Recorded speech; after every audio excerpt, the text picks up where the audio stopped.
I want? Do you know what I want to talk about, Empress? You know what I really want to talk about? I want to talk about the Gabe Cube. Oh yeah. Okay. You ask, about can you the show Gabe this? Cube. Yeah. The cube it is. Just hold on to your butt tight. No.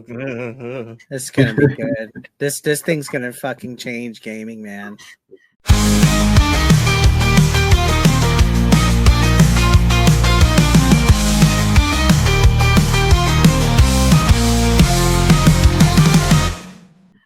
I hope so. Because I really do believe, ladies and gentlemen, that if this is properly priced, especially for the Gabe Cube, which is what we should call this console/PC, because it can also be a PC, this has the potential to completely take over PC gaming as a concept, especially if it becomes a generational thing. Now, a generation in console gaming terms is anywhere between 5 to 8 years. 5 if it's a failure, Wii U, or 8 or even longer if it's a success. Now, recently, folks, Steam came out of nowhere, by the way. I did not see this coming at all, so this came completely out of the blue. Steam announced not 1, not 2, but 3 new things. A new controller, which looks like someone made in next to Frankenstein. The Gabe Cube, which looks incredible. This is what the Xbox Series S should have been, folks. That's how I'll describe the Gabe Cube, and a VR system, which I'm not interested in. So it's clear that Valve are taking things to another level. And finally, Steam learns to count to 3. Finally, 3 new things. Maybe they'll release Half-Life 3 one day. Hopefully. But let's get... well, actually, before we get panel perspective, I would like to make one more point. One key element that was missing from this showcase was price. Mm-hmm. And I think that's going to be the key of Hey, everyone. This is Steam Deck. I was like, who the fuck is talking? I know. Like, somebody comes, hey, everyone. I'm like, wait, somebody new join? It's like, that completely surprised me. But while this is playing, let's get panel perspectives. And we're going to start off with the host. And I call him her side piece, but they're not in a relationship.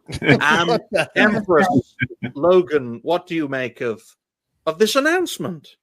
Oh, well, it's kind of hard for me to judge it, so to speak, because I always had a big fat ass PC that cost like, which is over here, 2,000 and something. I can't imagine the first section what? of that. You know Yeah, that, I was right? gonna say, clip the first half of that section. I've always had a big fat ass. Yeah, that's good. Thank you for that. I need more clips to laugh at. I say a lot of funny things sometimes, don't mind me.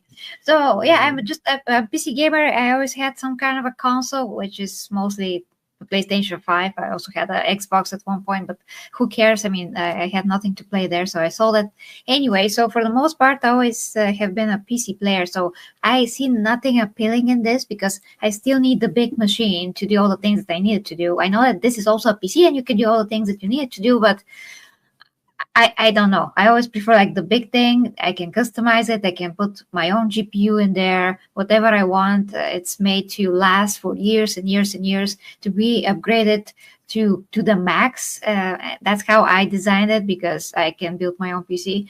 And I have my gamepad, which is the PlayStation 5 gamepad that works on the PC. And I really like to have a good VR someday, but it's very, very expensive. It's not reachable. It's not affordable. So for me, this is like, well, I'm not the clientele for this. It's kind of hard for me to understand other people's perspective. Why would you need this? Maybe if you don't understand anything about PCs, this is going to be great. You don't need to think about your hardware, customizing it, whatever, like I do. So you just buy this in your set. You're going to play all the games. And also the days of exclusive titles just for consoles are kind of over. So it wasn't like when we had PlayStation 2 and 3, for example, which to me were one of the greatest consoles, actually, with the biggest and the best game library.